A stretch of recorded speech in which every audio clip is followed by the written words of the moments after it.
Naging mainit ang laban sa ginanap na National Grand Finals ng Unity League nitong weekend. 10 team ang naglaban-laban para makapasok sa top 3 at may tsansang manalo ng total prize pool na 3.5 million pesos. Si Denise Osorio sa detalye. Rise and shine, Denise.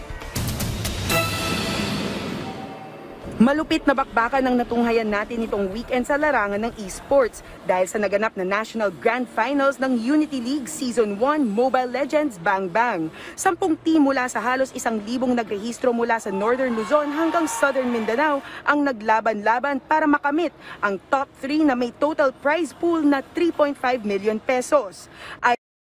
Ayon kay Congressman Mike D. III, Chairman ng House Committee on Youth and Sports Development, hindi biro ang mga investment na nagdadala ng esports. It's the future already, yung technology, no? Na nandyan na wala na tayong magagawa. So we have to embrace it. So in a way of embracing it, it's like this, having sports or games for the kids. Para pagtanda nila, maybe dyan din sila sa industry na yan pupunta. At this is really a billion-dollar industry. Na maraming pwede maging after maglaro, pwede maging caster, pwede maging game developer, pwede maging graphic artist. So maraming pwedeng panggalingan tong esports. Inihanay ni D sa paglalaro ng ibang Olympic sport ang pagiging isang atleta ng esports kung saan sinasanay ng mga dalubhasa ang kanilang kakayahan, galing at talento.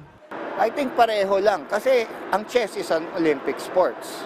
So chess, may mga tao, certain knight or pawn, may certain moves.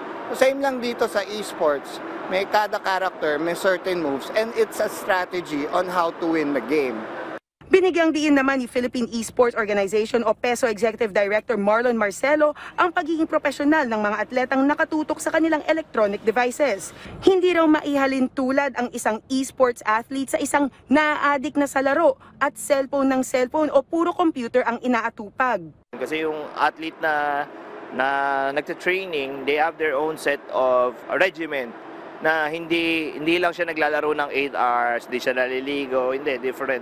There is a system wherein you actually watch your games, you play at least 3 to 4 hours, and then you also do trainings wherein you do simulations. Ibang-iba siya dun sa pagiging addict ng pagko-computer. So, yung nakaalam ng yung mga traditional na pag-iisip na naglalaro lang ng 8 hours, hindi ganun yun. So, dagdag ng PESO, ipinapakita ng Unity League na hindi ito puro laro lang dahil pinapakita rin nito ang pagtagumpay bilang mga responsableng gamers ng mga atleta, lalo na sa pagmamanage ng kanilang oras at kung paano nila ginagawa at binabalanse ang kanilang mga priorities.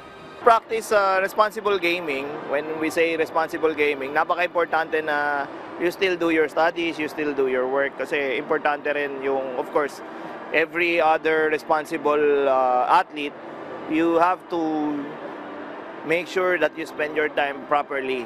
Yung mga professional gamers po, may oras lang yan talaga at may oras din sila ng pag-aalaga po ng kanilang kalusugan at katawan para pagdating sa laro, sharp sila din.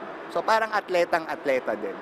Inaantabayanan ng posibilidad na magkaroon ng Season 2 ang Unity League. Mapapanood ang buong Unity League Mobile Legends Bang Bang National Grand Championship ngayong linggo dito sa inyong People's Television Network. Denise Osorio para sa Pambansang TV sa Bagong Pilipinas.